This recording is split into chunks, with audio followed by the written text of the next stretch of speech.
Dear brothers and sisters, welcome to the other classroom. Class 8-এর final পরীক্ষার ইতিহাস প্রশ্নপত্র। ক্লাস 8 ফাইনাল পরীক্ষা অর্থাৎ থার্ড ইউনিট টেস্টের ইতিহাসের মোস্ট ইম্পর্টেন্ট প্রশ্ন দিয়ে বানানো দেখো সাজেশন ভিত্তিক একটি মডেল কোশ্চেন সেট আমরা উত্তর সহ আলোচনা করব। অনেকগুলো সেট দিয়েছি, এটা আর একটা সেট এবং আরও কিছু সেট আমি দেব। তো অবশ্যই বাকি সেটগুলো দেখো, কারণ বাকি সেটগুলোতে এর থেকেও বেশি ইম্পর্টেন্ট প্রশ্ন রয়েছে, এতেও ইম্পর্টেন্ট প্রশ্ন রয়েছে, কিন্তু সবগুলো সেট কভার করো, তাহলে কিন্তু অনেকটাই তোমার পরীক্ষা ভালো হবে। এবার চলে আসছে দেখো এই সেটের প্রশ্নপত্র নিয়ে আলোচনা। তুমি প্লে লিস্টে যাও, সেখানে প্রত্যেকটা সাবজেক্টের অনেক ভিডিও পাবে, তার পাশাপাশি বইভিত্তিক সাজেশনও পেয়ে যাবে। অনেকে বইভিত্তিক সাজেশনের জন্য কমেন্ট করছো, দেখো টোটালটা বানানো আছে এবং প্লে লিস্টে টোটালটা দেওয়া আছে। ক্লাস 8-এর প্লে লিস্টে চলে যাও, পেয়ে যাবে। ওকে, চলে আসছে প্রশ্ন উত্তর অ্যানালিসিসে। সঠিক উত্তরটি নির্বাচন করো। প্রথম প্রশ্ন, a grammar of Bengal language এর লেখক হলেন? কতে আছে ডেভিড হেয়ার, খতে আছে হালিদ, গতে আছে লর্ড কার্জন। এই গ্রামার অফ বেঙ্গল ল্যাঙ্গুয়েজ এর লেখক হলেন হালিদ, দেখো খ নম্বর অপশন হালিদ। তারপরে দু নম্বর আছে ইলিজা ইম্পের বানানো আইনগুলির কথা বাংলা অনুবাদ করেছিল। দেখো ইলিজা ইম্পের বানানো আইনগুলির বাংলা অনুবাদ, অর্থাৎ এই যে ইলিজা ইম্পে ছিলেন তার যে আইনগুলো ছিল সেগুলো বাংলা থেকে অনুবাদ করেছিলেন। প্রশ্নের অপশন আছে রবীন্দ্রনাথ ঠাকুর, স্বামী বিবেকানন্দ, জোনাথন ডানকান। এক্ষেত্রে সঠিক উত্তর হবে দেখো গ নাম্বার জোনাথন ডানকান। এরপরে 3 নম্বর ওয়াহাবি আন্দোলনের সূচনা হয় ভারতে, আরবে, ইংল্যান্ডে। সঠিক উত্তর হবে খ নম্বর আরবে। এরপরে বিংশ শতকের শুরুতে প্রতিষ্ঠিত একটি স্বদেশি শিল্প প্রতিষ্ঠানের নাম হলো আসাম টি কোম্পানি, কাঠ কোম্পানি, বেঙ্গল কেমিক্যাল। অ্যাকচুয়ালি সঠিক উত্তর হবে এখানে দেখো গ নম্বর বেঙ্গল কেমিক্যাল। নেক্সট 5 নম্বর কত খ্রিস্টাব্দে বঙ্গভঙ্গ রদ করা হয়? 1911, 1912, 1913। বঙ্গভঙ্গ রোধ করা হয় 1911 খ্রিস্টাব্দে। 6 নম্বর বাঘা যতীন নামে কে পরিচিত? অবনীন্দ্রনাথ ঠাকুর, যতীন্দ্রনাথ ঠাকুর, আচার্য প্রফুল্লচন্দ্র রায়। বাঘা যতীন নামে বিখ্যাত ছিলেন দেখো সেই বিপ্লবী যার নাম হলো যতীন্দ্রনাথ মুখোপাধ্যায়। এরপরে 7 নম্বর কাকরি ষড়যন্ত্র মামলা কবে শুরু হয়? এটা ইম্পর্টেন্ট প্রশ্ন। 1925 খ্রিস্টাব্দে, 1914 খ্রিস্টাব্দে, 1915 খ্রিস্টাব্দে। সঠিক উত্তর হবে দেখো 1925 খ্রিস্টাব্দে। এরপরে আরেকটা মোস্ট ইম্পর্টেন্ট, সাইমন কমিশন বিরোধী আন্দোলনের স্লোগান হলো ইনকিলাব জিন্দাবাদ, করেঙ্গে মারেঙ্গে, সাইমন ফিরে যাও। সঠিক উত্তর হবে গ নম্বর সাইমন ফিরে যাও। এরপরে 9 নম্বর আজাদ হিন্দ ফৌজ কোথায় গঠিত হয়? সিঙ্গাপুরে, কলকাতায়, মাদ্রাসে। সঠিক উত্তর দেখো ক নম্বর সিঙ্গাপুরে। নেক্সট 10 নম্বর অল ইন্ডিয়া মুসলিম লীগ গড়ে উঠেছিল 1907 খ্রিস্টাব্দে, 1908 খ্রিস্টাব্দে, 1906 খ্রিস্টাব্দে। সঠিক উত্তর হবে 1906 খ্রিস্টাব্দে। নেক্সট 11 নম্বর বাংলার শের ই বাঙ্গাল বলা হয় সুভাষচন্দ্র বসু, ফজলুল হক, স্যার সিকান্দার হায়াত খান। সঠিক উত্তর হবে এক্ষেত্রে দেখো খ নম্বর ফজলুল হককে বলা হয়। নেক্সট 12 নম্বর কোন ভারতীয় মনীষীর সাংগঠনিক ভাবনা চিন্তা সুভাষচন্দ্রকে অনুপ্রাণিত করেছিল? 12 নম্বর কোন ভারতীয় মনীষীর সাংগঠনিক ভাবনা চিন্তা সুভাষচন্দ্রকে অনুপ্রাণিত করেছিল? ক ঋষি অরবিন্দ, খ দয়ানন্দ সরস্বতী, গ স্বামী বিবেকানন্দ। সঠিক উত্তর হবে দেখো স্বামী বিবেকানন্দ, তাই না? তারপরে 13 নম্বর কোন দেশের সুলতান খলিফা নামে পরিচিত ছিলেন? ক পাকিস্তান, খ তুরস্ক, গ আরব। সঠিক উত্তর হবে দেখো খ নম্বর আর তুরস্ক। এরপরে 14 নম্বর তেলেঙ্গানা অবস্থিত হায়দ্রাবাদে, বিহারে, বাংলায়। সঠিক উত্তর হবে হায়দ্রাবাদে। নেক্সট পরের প্রশ্ন 2 নম্বর নিচের প্রশ্নগুলোর উত্তর দাও। 1 নম্বর ঢাকা অনুশীলন সমিতি তৈরি করেন কে? এখানে উত্তর হবে দেখো ঢাকা অনুশীলন সমিতি তৈরি করেন পুলিন বিহারী দাস। ঢাকা অনুশীলন সমিতি তৈরি করেন কে বলতো? পুলিন বিহারী দাস। এরপরে 2 নম্বর সাধারণ ব্রহ্ম সমাজ প্রতিষ্ঠা করেন কে? এটার উত্তর হবে দেখো সাধারণ ব্রহ্ম সমাজ প্রতিষ্ঠা করেন শিবনাথ শাস্ত্রী। নেক্সট 3 নম্বর নীল বিদ্রোহের একজন নেতার নাম কি হবে? এটা হবে দিগম্বর বিশ্বাস। তোমাদের কিন্তু অনেকগুলো সেট দিয়েছি, ওগুলো কিন্তু দেখো। ওকে, আর একটা সেট আসবে, ওটাও ভালো সেট। আর এর আগে যে প্রথমের দিকে সেটগুলো দিয়েছি ওগুলো কিন্তু হ্যাভি ইম্পর্টেন্ট সেট। এখন প্রশ্ন ইম্পর্টেন্ট যা ছিল টোটাল বইতে টোটাল সেট বানিয়ে দিলাম। রিল্যাক্সে পড়ো, পরীক্ষার আগে কয়েকটা সেট দেখো, তাও দেখবো ভালো হবে। আর সাজেশন ভিত্তিক বই ভিত্তিক সাজেশন তো দিয়েছি, বাস বিন্দাস এক্সাম হবে, রিল্যাক্স থাকো। অবশ্যই বই ভিত্তিক সাজেশনটাকে ফলো করবে। আর আমার যে সেটগুলো রয়েছে প্লে লিস্টে যাও, হিস্ট্রি সংক্রান্ত অনেকগুলো ভিডিও, প্রায় 5-6টার উপরে মডেল কোশ্চেন সেট দেওয়া হয়েছে, আরও 2-1টা আসবে। বাস তোমাদের টোটাল ইম্পর্টেন্ট কভার হয়ে যাবে। তো অবশ্যই পড়ো, ওকে। আর এবার কিন্তু ভালো রেজাল্ট করতে হবে, আমার কমেন্টে কিন্তু বলতে হবে যে কেমন রেজাল্ট হলো তোমার। আর সেটগুলো দেখো সবগুলো, হ্যাঁ। আর বৈভিত্তিক সাজেশন মাস্ট বি 2-3 বার রিভিশন করে নিও। দেখো বৈভিত্তিক সাজেশনও পেয়ে যাবে। যাই হোক, এরপরে প্রশ্ন 4 নম্বর, দাদন কথাটি যুক্ত ছিল কিসে? এবার দাদন কথাটি যুক্ত ছিল নীল চাষে। ওই যে নীল চাষ যে করা হতো, অগ্রিম অর্থ, অনেক সময় প্রশ্ন দেয় যে দাদনের অর্থ কি, অগ্রিম অর্থ। আগের সেটগুলো অ্যানালাইসিস করেছি, এটা জাস্ট রিডিং করে যাই, হ্যাঁ। ওয়াহাবি আন্দোলন বাংলায় কী নামে পরিচিত? এটা বারাসাত বিদ্রোহ নামেও পরিচিত। নেক্সট, শূন্যস্থান পূরণ করো। বয়কট আন্দোলনের প্রথম আহ্বান জানায় ড্যাশ? কৃষ্ণ কুমার মিত্র জানিয়েছিলেন। নেক্সট, গদর দল প্রতিষ্ঠা করেন ড্যাশ? এটা হবে লালা হরদয়াল। নেক্সট, PN ঠাকুরের ছদ্মনাম কি? এটা রাসবিহারী বসু। ওকে। নেক্সট, জালিয়ানওয়ালাবাগ হত্যাকাণ্ডের নেতা ছিলেন ড্যাশ? এটা হবে দেখো মাইকেল ওডায়ার। জালিয়ানওয়ালাবাগ হত্যাকাণ্ড। নেক্সট 5 নম্বর, খুদাই ই খিদমতকার দলের সদস্যরা পরতেন ড্যাশ? কি পরতেন? লাল কুর্তা পরতো, মানে এক রকমের ড্রেস ছিল, লাল কালারের। এরপরে 4-এর ঠিক ভুল নির্ণয় করো। 1 নম্বর, গান্ধী আরোইন চুক্তির অপর নাম হলো দিল্লি চুক্তি, তাই কি? একদম ঠিক, সঠিক উত্তর। ইম্পর্টেন্ট প্রশ্ন এটা একটা। 2 নম্বর, কাকরি স্টেশন রেল ডাকাতির অভিযোগে ব্রিটিশ সরকার ভগৎ সিং ও তার সহযোগীদের বিরুদ্ধে কাকরি ষড়যন্ত্র মামলা দেখো 1925 খ্রিস্টাব্দে করেন। এটা একটা বড় একটা লাইন তুলে দিলাম, এখানে অনেকগুলো কোশ্চেন কভার হবে। একটু যদি অ্যানালাইসিস করে দেখো কাকরি ষড়যন্ত্র মামলা কত খ্রিস্টাব্দে, তার সঙ্গে কারা কারা যুক্ত ছিল, টোটালটা একটু টেকনিক্যালি ভেবে দিলাম। তো একবার দুবার রিডিং করে নাও, চলো দেখি। ওকে, চলো আসছি নেক্সটে। 1926 খ্রিস্টাব্দে চিত্তরঞ্জন দাসের মৃত্যু হয়। এটা ভুল, কারণ উনি 25 খ্রিস্টাব্দেই মানে মৃত্যু হয় ওনার। উনি কিন্তু খুব গুরুত্বপূর্ণ একটা লোক ছিলেন, CRD দাস বলা হয় না, চিত্তরঞ্জন দাস, ঠিক। মোগল ওয়াবি ব্যবস্থা চালু হয়েছিল দক্ষিণ ভারতে। ভুল, কারণ মোগল ওয়াবি ব্যবস্থা চালু হয়েছিল উত্তর ভারতে। নেক্সট, নিচের প্রশ্নগুলোর উত্তর দাও। 1 নম্বর, টিকা লেখো তেলেঙ্গানার সংগ্রামের জীবনযাত্রা। এগুলো অতটা ইম্পর্টেন্ট না, কিন্তু আর তো প্রশ্ন নাই, টোটাল সেটে দিতে দিতে শেষ। তেলেঙ্গানার সংগ্রামের জীবনযাত্রা দেখো, কোনো স্কুল অনেক সময় এই টাইপের প্রশ্ন হয়। তেলেঙ্গানা সংগ্রামের অঞ্চলগুলির জীবনযাত্রার বর্ণনা পাওয়া যায়, যেমন সেচের উন্নতি, কলেরা প্রতিরোধের ব্যবস্থা করা, বহু চাষির পরিবারের বিরুদ্ধে আপোষ মীমাংসা ও মেয়েদের মর্যাদার উন্নয়নের চেষ্টা করা, অস্পৃশ্যতা ও কুসংস্কারের বিরোধিতা করা, আর সংগ্রাম প্রচারের জন্য লোকসঙ্গীত ও নাটকের ব্যবহার। নেক্সট, রানী গিদালো কে ছিলেন, বা এর অথবাতে দেওয়া হলো যে কারা অলিন্দ অভিযান করেছিলেন। দেখো বলবো নাগা অঞ্চলের আইন অমান্য আন্দোলনের তরুণী নেত্রী হলেন রানী গিদালো। এটা একটা বিষয় গেল, নাগা আন্দোলন, তাই না?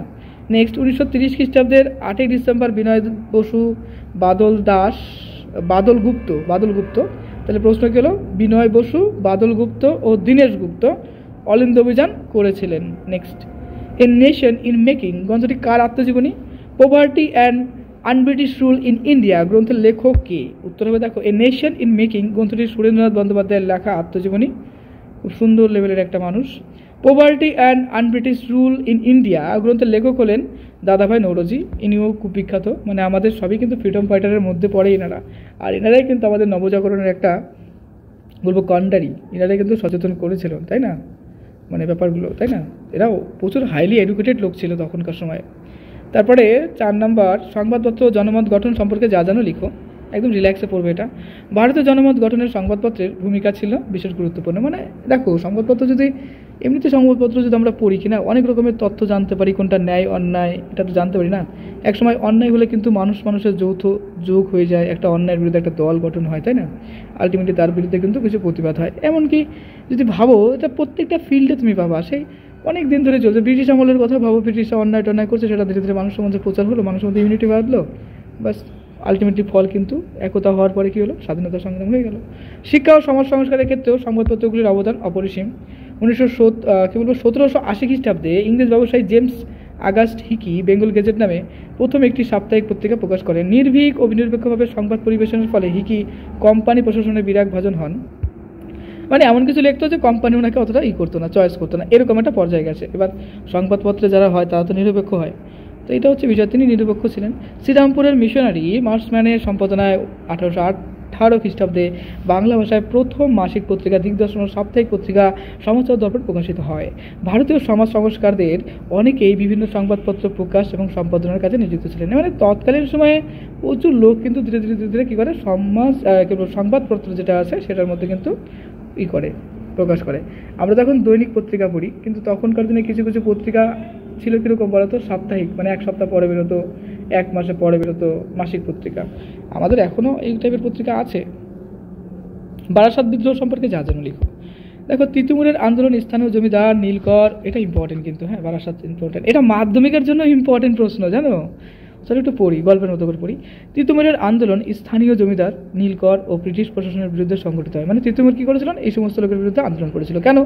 বিদ্রোহ শুরুর কিছুদিনের মধ্যে তিতুমির ঘোষণা করেন কোম্পানি সরকারের শাসন শেষ হয়ে আসছে, তোমরা শাসন কেন করবে, স্বাভাবিক একটা বিষয়, ইংরেজরা কেন শাসন করবে, তোমরা বিদেশ লোক বিদেশি যাও বাস।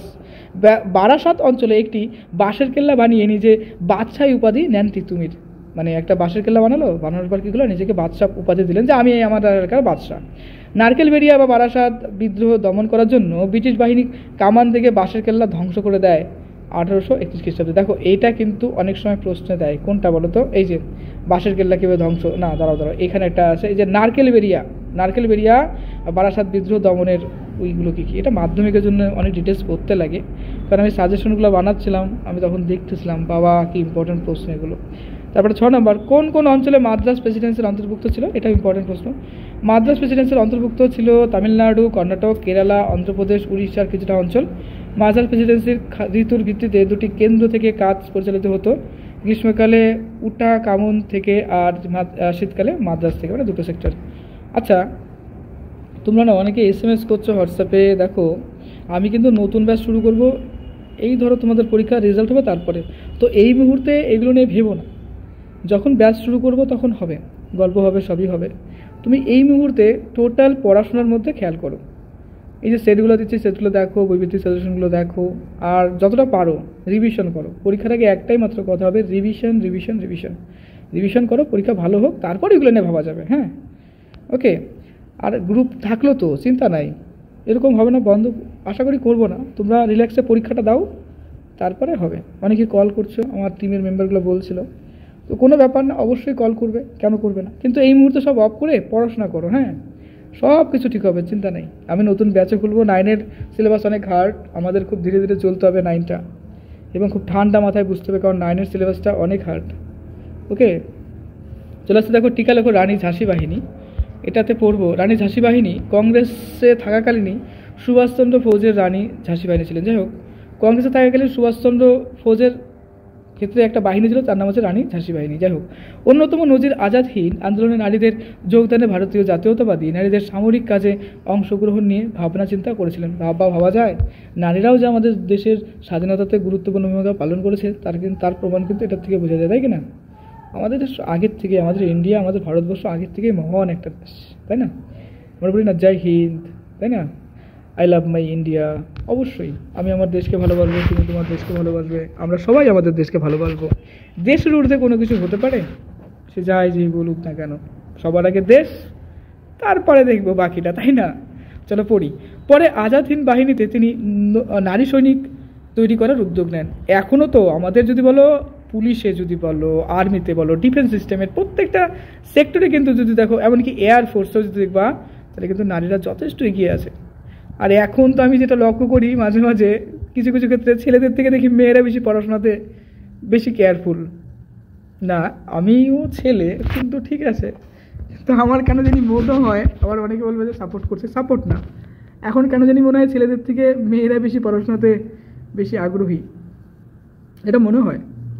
যাই হোক, আচ্ছা দেখো আমি কাউকেই কিছু বলছি না, তো যাই হোক, আমরা ছেলেরাও বেশ মন দিয়ে পড়াশোনা করি, মেয়েরাও করে, ছেলেরাও করে, সবাই আমরা ইকুয়াল। তবে আগ্রহটা বাড়ছে মেয়েদের মধ্যে, আগে যেরকম ছিল সেরকম নেই, এখন মেয়েরাও অনেক এগিয়ে। যেরকম নিটের পড়াশোনাতে দেখা যায় এখন মেয়েরা প্রচুর পরিমাণে ডেভেলপ করেছে, যেটা যে ডাক্তারি ব্যাপারটা বলা হয় না সেটাতে। এরপর চলো পড়ি। 1857 খ্রিস্টাব্দের বিদ্রোহের অন্যতম নেতৃত্ব রানী লক্ষ্মীবাইয়ের নাম থেকে ওই বাহিনীর নামকরণ হয় রানী ঝাঁসি বাহিনী। দক্ষিণ পূর্ব এশিয়ার বিভিন্ন অংশের থেকে প্রায় 1,500 নারী ওই বাহিনীতে যোগ দেন। দেখো দেখেছো কি তখনকার দিনের ব্যাপার, নেতাজি সুভাষচন্দ্র বোস তো সেই ব্যাপারটা আমার তো সেই লাগে। তো দেখো 1945 খ্রিস্টাব্দে ইম্ফল অভিযানে রানী ঝাঁসি বাহিনী সরাসরি যুদ্ধে নেমেছিল। দেখো যুদ্ধেও নেমেছিল তখনকার সময়। ভারতীয় নারীদের আত্মমর্যাদা ও স্বাবলম্বনের ধারণা প্রতিষ্ঠার পথে রানী ঝাঁসি বাহিনী প্রেরণা জুগিয়েছিলেন।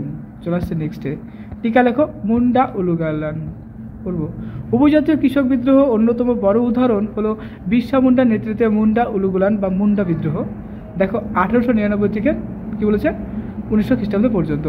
মুন্ডাদের জমি ধীরে ধীরে বহিরাগত বা দিকুদের হাতে চলে যায়। এটা তো ঠিক না, না? কারো জমি কেন তুমি জোর করে নিবা? কারা বলো তো? এই দিকুরা যারা ছিল বা যারা বহিরাগত বাইরে থেকে এসছে, তারা কি করছে? এই মুন্ডাদের জমিগুলো নিয়ে নিচ্ছে। এটা তো ঠিক না। পাশাপাশি জমিদার, মহাজন, খ্রিস্টান মিশনারি ও ঔপনিবেশিক সরকারের প্রতি মুন্ডা কৃষকরা ক্ষুব্ধ হয়ে উঠেছিল। তারপরে দেখো বলেছে, মুন্ডারা বিশ্বাস করত তাদের নেতা বিরসা নানা রকম অলৌকিক ক্ষমতার অধিকারী। বিরসার আন্দোলন কেবল দিকুদের বিতরণে থেমে থাকেনি, ব্রিটিশ শাসনের অবসান ঘটিয়ে বিরসার শাসন প্রতিষ্ঠা করা মুন্ডা উলুগানদের অন্যতম লক্ষ্য ছিল। দেখো, তখনকার সময় সমাজের প্রত্যেকটা সেক্টর কিন্তু এক হয়ে লড়েছিল। প্রধান প্রতিদ্বন্দ্বী কে ছিল বলো তো? ইংরেজ, তাদের জন্য, তাই না? তাদের বিরুদ্ধে। এইটা হচ্ছে বিষয়। তো বলে যে জাতীয়তাবাদ, তাই না? জাতীয়তাবাদ দেশ, আমরা বলি না সবার ঊর্ধ্বে দেশ, সব থেকে সেরা আমাদের দেশ, তারপরে বাকিটা ভাবনা চিন্তা করব, তারপরে নিজের চিন্তা করব। আগে দেশ, তারপর নিজের চিন্তা করব। আগে দেশ, তারপর সব কিছু। তো তারপর দেখো বলবো যে তবে ঔপনিবেশিক প্রশাসনের দমন পীড়নের ফলে মুন্ডা উলুগান পরাস্ত হয়। তারপরে পড়ছি নীল বিদ্রোহ এবং হিন্দু প্যাট্রিয়ার সম্পর্কে যা জানো লেখো। মাধ্যমিকের জন্য ইম্পর্টেন্ট, এইটের জন্য ইম্পর্টেন্ট। এইটার প্রচুর টপিক মাধ্যমিকে কভার হয়। বাংলা নীল বিদ্রোহের প্রতি হিন্দু প্যাট্রিয়ার সংবাদপত্র ও তার সম্পাদক হরিশ্চন্দ্র মুখোপাধ্যায় সহমর্মী অবস্থান নিয়েছিল। হরিশ্চন্দ্র নীলকরদের বিরুদ্ধে চাষিদের পক্ষ নিয়ে লেখা শুরু করেন। নীলকরদের বিরুদ্ধে, মানে চাষিদের সাপোর্টের তিনি লিখতেন।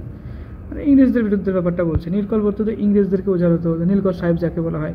বিভিন্ন অঞ্চল থেকে খবরাখবর সংগ্রহের জন্য তিনি শিশির কুমার ঘোষ ও মনমোহন ঘোষকে নিয়োগ করেন। 1858 খ্রিস্টাব্দে হরিশ্চন্দ্র লেখেন যে বাংলায় নীল চাষে একটি সংগঠিত জুয়া চুরি, আচ্ছা, নিপীড়ন এবং ব্যবস্থা মাত্র। নিপীড়ন মানে অত্যাচারমূলক বা প্রহসনমূলক একটা ঘটনা বলছে এখানে। হরিশ্চন্দ্র আরও লেখেন যে নীল চাষে চাষিরা লাভের থেকে ক্ষতি বেশি হচ্ছে। যে চাষি একবার নীল চাষ করছে তার আর বেঁচে থাকতে মুক্তি পাওয়ার উপায় নেই, কারণ এত পরিমাণে টাকা, মানে যে সুদ যেটা হয় সেটা এত পরিমাণে সুদ হতো, যেটা দাদন আমরা বলি, সেটা পরিশোধ করার মতো পরিস্থিতি থাকতো না। কোনো চাষি নীলকরের বিরোধিতা করলে তাকে অত্যাচারিত হতে হয়। নীলকর কোনো নীল চাষিকেই ন্যায্য দাম দেয় না, যেটা খরচা হচ্ছে তার থেকেও কম দিচ্ছে। বস্তুত হরিশ্চন্দ্রের উদ্যোগেই নীল বিদ্রোহের খবরাখবর বাংলায় শিক্ষিত জনগণের মধ্যে ছড়িয়ে পড়েছিল। একটা জিনিস খেয়াল করেছো? কত বছর আগে, প্রায় 150-200 বছর আগের ঘটনা এখানে বলা হচ্ছে। তখনও দেখো কৃষক চাষিরা আলটিমেটলি অনেক কিছু দাম পেত না। আর এখন চিন্তা করো, এখনো কি তারা দাম পায়? এখনো কি তারা দাম পায়? চলো নেক্সট প্রশ্ন করছি। তো কিছু চিরকাল দুঃখ চিরকাল থেকেই যায়, কিন্তু আমরা সবাই চাইবো যে আমাদের দেশ বিকাশ হোক, প্রত্যেকটা লোক মর্যাদা পাক, প্রত্যেকটা লোক তার পরিশ্রমের ভ্যালু পাক। 4 নম্বর, সংবিধানে উল্লেখিত নাগরিকদের মৌলিক অধিকারগুলি লেখো। মোস্ট ইম্পর্টেন্ট প্রশ্ন এটা, মোস্ট ইম্পর্টেন্ট। ভারতের সংবিধানে নাগরিকদের 6টি মৌলিক অধিকারের কথা বলা হয়েছে। সেই মৌলিক অধিকারগুলি হলো সাম্যের অধিকার, স্বাধীনতার অধিকার, শোষণের বিরুদ্ধে অধিকার, ধর্মীয় স্বাধীনতার অধিকার, শিক্ষা সংস্কৃতির অধিকার, সাংবিধানিক প্রতিবিধানের অধিকার। এই অধিকারগুলি শাসন এবং আইন বিভাগের কর্তৃত্বের বাইরে রয়েছে।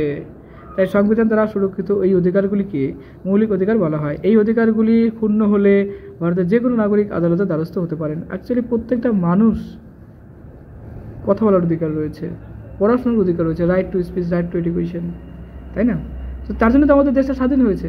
তবে অবশ্যই সেটা কিন্তু কথাটা এমন করেই বলতে হবে সেটাতে যেন কারোর জন্য কোনো ক্ষতি না হয়। ওকে, সবার প্রতি সম্মান রাখতে হবে। চলো পড়ি আরেকটা প্রশ্ন। টিকা লেখো। উইলিয়াম ক্যারি ও ব্যাপটিস্ট মিশন।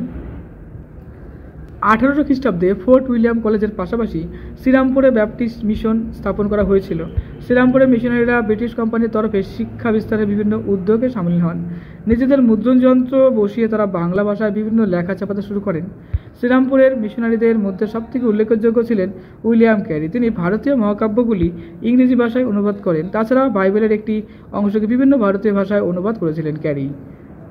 1778 খ্রিস্টাব্দে হালেদের লেখা বাংলা ব্যাকরণ বিষয়ক বইটিতে ও সম্পাদনা করে প্রকাশ করেছিলেন ক্যারি। এরপরে চলে আসছি 7 প্রশ্ন। এখানে প্রত্যেকটা প্রশ্নের মান রয়েছে পাস করা। নৌবিদ্রোহকে স্বাধীনতা সংগ্রামের অংশ হিসাবে কিভাবে তুমি ব্যাখ্যা করবে? বা অনেক সময় প্রশ্ন হয় নৌবিদ্রোহ সম্পর্কে যা জানো লিখো। তো দেখো এখানে লেখাটা আছে যে 1946 খ্রিস্টাব্দের 18 থেকে 23 ফেব্রুয়ারি বোম্বাইতে নৌবিদ্রোহ ঔপনিবেশিক ব্রিটিশ শাসনের উপর আঘাত করেছিল। কি বলেছে যে খাবারের খারাপ মান ও বৈষম্যের অপমানের বিরুদ্ধে 18 ফেব্রুয়ারি তলোয়ার জাহাজের সেনারা রেটিং ধর্মঘট করেন এবং তাদের দাবি ছিল ভালো খাবার ও বেতনের সমতা।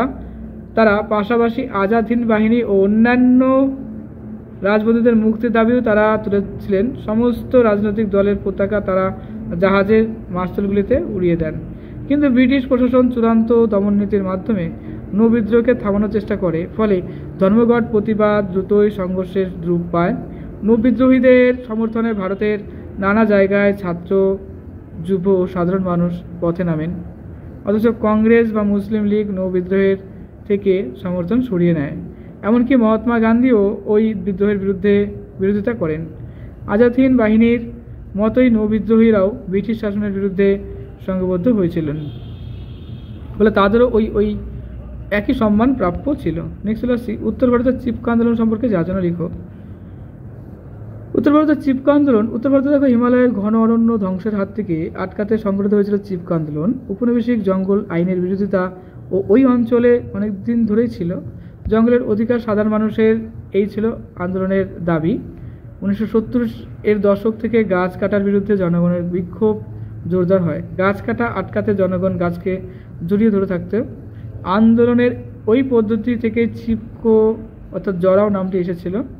চিপকো আন্দোলনের মূল দাবিগুলি ছিল বিভিন্ন রকম: বাণিজ্যিক স্বার্থে গাছ কাটা সম্পূর্ণ বন্ধ করা, যত বেশি সম্ভব অঞ্চলে অরণ্যের প্রসার ঘটানো, অরণ্যের দেখভালের জন্য গ্রাম সমিতি গঠন করা এবং জঙ্গল কেন্দ্রিক বিভিন্ন দ্রব্য নির্ভর কুটির শিল্পের প্রসার ঘটানো। আচ্ছা, লাস্টে একটা প্রশ্ন আছে দেখো, ঠিক আছে, লেখো সুপ্রিম কোর্ট। চলো পড়ি। রেগুলেটিং অ্যাক্ট 1773 খ্রিস্টাব্দ অনুযায়ী দেখো 1774 খ্রিস্টাব্দে কলকাতায় একটি ইম্পেরিয়াল কোর্ট তৈরি করা হয়। সেখানে একজন প্রধান বিচারপতি ও 3 জনের বিচারপতি নিয়োগ করা হয়েছিল। ঠিক করা হয়েছিল যে কেবল ভারতে থাকা ব্রিটিশ নাগরিকদেরই বিচার করবে এই কোর্ট। কিন্তু ক্রমশই সেই কোর্টের নানান কার্যকলাপ ঘিরে ব্রিটিশ কোম্পানির সঙ্গে কোর্টের বিরোধিতা তৈরি হয়। কোর্ট প্রায় কোম্পানির তৈরি করা আদালতগুলির এখতিয়ার হস্তক্ষেপ করত। 1781 খ্রিস্টাব্দে আইন করে ইম্পেরিয়াল তথা সুপ্রিম কোর্টের এখতিয়ার ও ক্ষমতা নির্দিষ্ট করে দেওয়া হয়। বলা হয় যে রাজস্ব আদায় সংক্রান্ত কোনো মামলায় সুপ্রিম কোর্টের এখতিয়ার পড়বে না। তাছাড়া কোম্পানির গভর্নর ও গভর্নর কাউন্সিলের কাজকর্মে সুপ্রিম কোর্ট হস্তক্ষেপ করতে পারবে না। 1797 খ্রিস্টাব্দে কলকাতা সুপ্রিম কোর্টের বিচারক সংখ্যা 4-এর বদলে 3 জন করা হয়। 1801 ও 1823 খ্রিস্টাব্দে যথাক্রমে মাদ্রাজ ও বোম্বাইতে একটি করে সুপ্রিম কোর্ট প্রতিষ্ঠা করা হয়। ফলে গোটা ভারত জুড়ে 3টে সুপ্রিম কোর্ট তৈরি হয়েছিল। ওকে, কমপ্লিট হলো আমাদের দাদা ক্লাসরুমের হিস্ট্রি সেট।